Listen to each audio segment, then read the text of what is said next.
From the past to the present, many things have changed throughout history. However, there is still a link in the present world that connects us to our ancestors. People say that livelihood in the 21st century is a vast improvement from those who lived centuries ago. But if we look at the things around us, a lot of them reflect the things people used from lives long ago. I believe sometimes people think that ruined buildings and places fallen down just have a story connected to them. But we forget that those stories were once true, that those places were once built by hands of living people, and places where people grew up or moved to, where people raised their children and protected their families, where they came close in faith or helped spread it. These places were significant for the past, but also they changed our lives for the future. When we look at fallen down walls and rooms with no roofs, we shouldn't look at them as stone, but as memories. What is sad to see, especially in a place like this where people have died and been buried, is that a certain amount of disrespect always lurks nearby. Let's go over an important place in our Irish history. Not only the certain location I'm at, but monasteries all over the country have an importance in Ireland. We will try to imagine the events that happened here, not just as stories in books, but as things that really did happen. This is Portumna Abbey. Monasteries spread Catholicism around Ireland and helped it thrive in pagan times. From the start, they were persecuted for many different reasons. Many monks were killed, and many monasteries were raided and destroyed.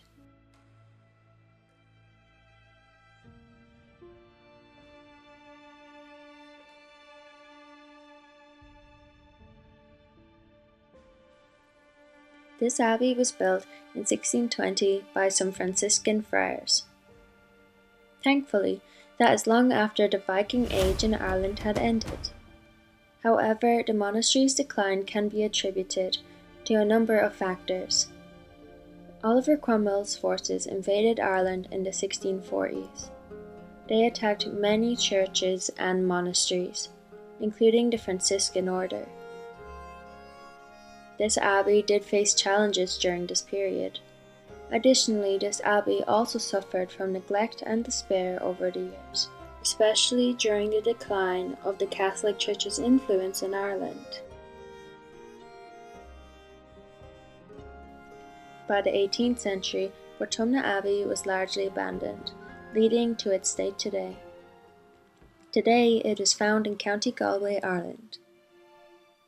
It is notable for its beautiful architecture and surroundings, especially as it's near the shore of Lough Derg. It is also part of Portumna's Forest Park, which has many activities, such as walking, cycling, and so on. Like many religious sites in Ireland, they experienced turmoil. Though the abbey itself was not a notable site of battles or massacres. Portumna Abbey does have a lot of stories associated with it, which really gives this place a sense of mystery, one being Annabel of Portumna, which I found very interesting, as my name is Annabel. Just as we were leaving, we noticed her grave.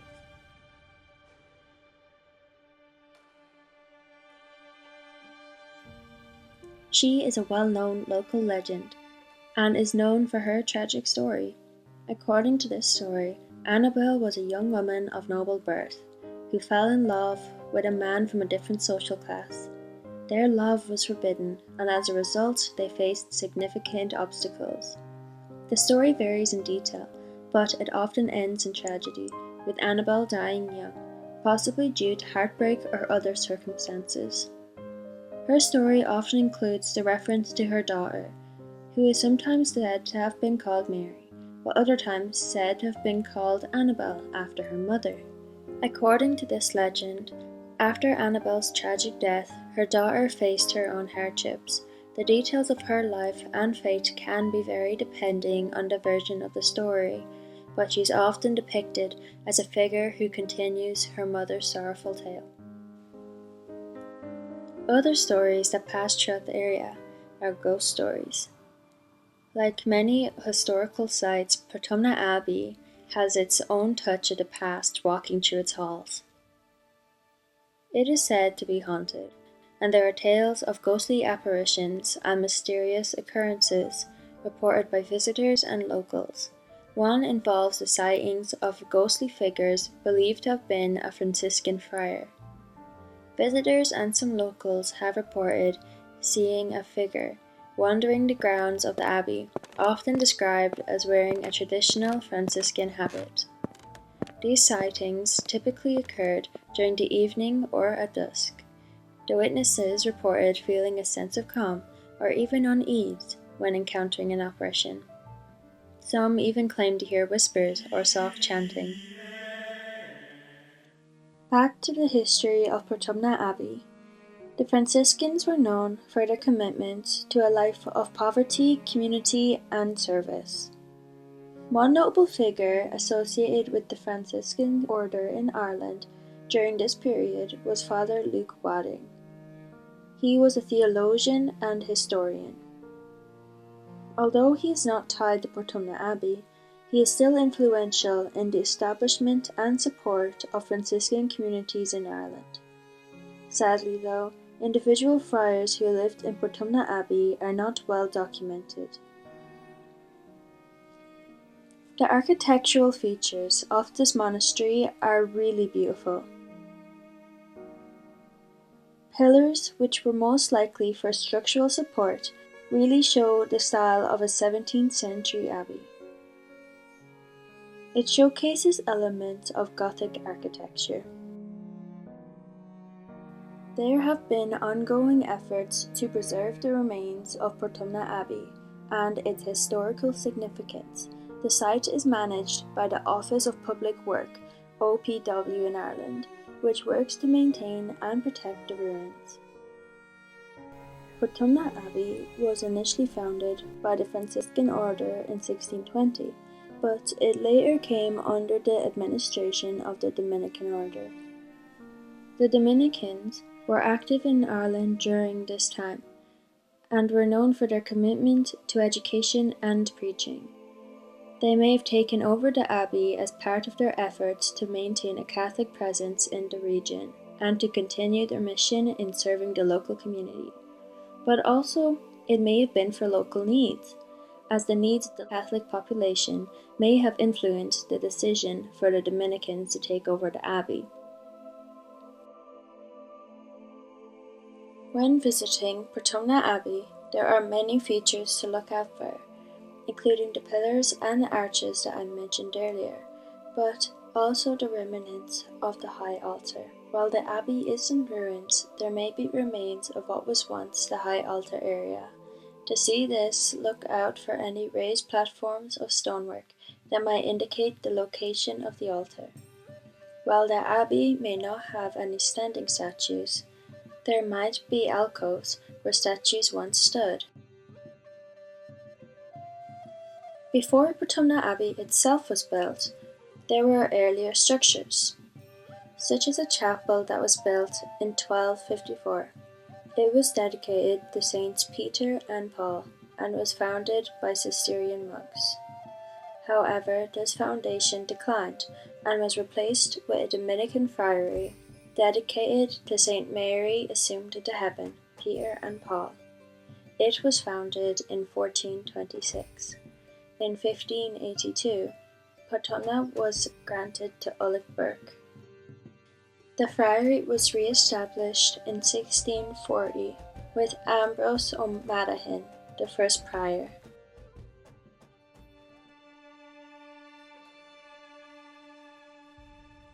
You might be wondering, well, if Portumna Abbey was established in 1620, what did I mean when I said that the friary was re-established in 1640 with the first prior? Well, I wasn't lying. Portumna Abbey was indeed established in 1620 by the Franciscan Order. However, the date 1640 is most likely to be when revival and reorganization of the Franciscan community happened at that location after a period of disruption.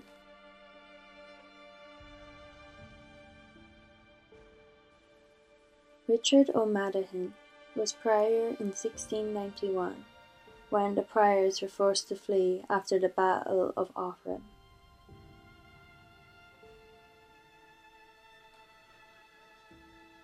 After the battle, many Catholic clergy and religious communities faced persecution and were forced to flee and disband, due to political and religious changes. Following the battle, and a subsequent Treaty of Limerick, which promised certain protections for Catholics, the reality was that many Catholic institutions, including monasteries and friaries, faced increasing pressures and hostility. The friars of Portumna Abbey, like many others, were impacted, leading to a decline in their ability to operate freely. At this time, Anthony MacHugo was the prior of the Dominicans. They were formally expelled on the 1st of May 1691.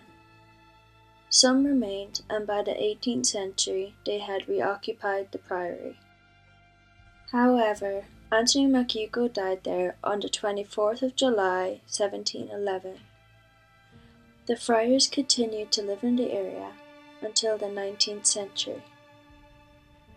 Part of the monastery was used as a Church of Ireland church in 1631. The reason for this was because of religious conflict. Protestant Reformation and subsequent political changes in Ireland led to the takeover and the repurposing of many Catholic monasteries, including Portumna Abbey. This showed the changing religious landscape in Ireland, where Protestantism was trying to be established as a dominant faith. As I said, the past reflects the present. It is thanks to monasteries for holding on to our faith, and thanks to the brave people of the past, that I am now Catholic.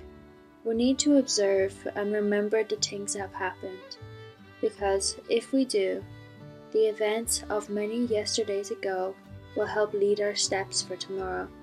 If there is one message I would like you to leave with at the end of this video, it is to remember that earthly things are not permanent.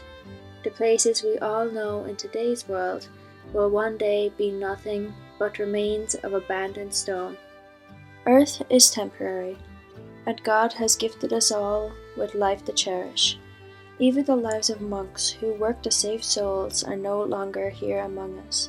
No, they have found their eternal reward in heaven. Things will pass, and time will keep ticking. But God is forever, and His kingdom will never fall. And we shall do what He says, and keep oil in our lamp, as buildings built by hand on earth will crumble and fall. But the homes God has prepared for us in heaven, which many remain empty, will stand forever. Thank you so much for watching, and please help promote my channel by sharing, liking, and subscribing. God bless!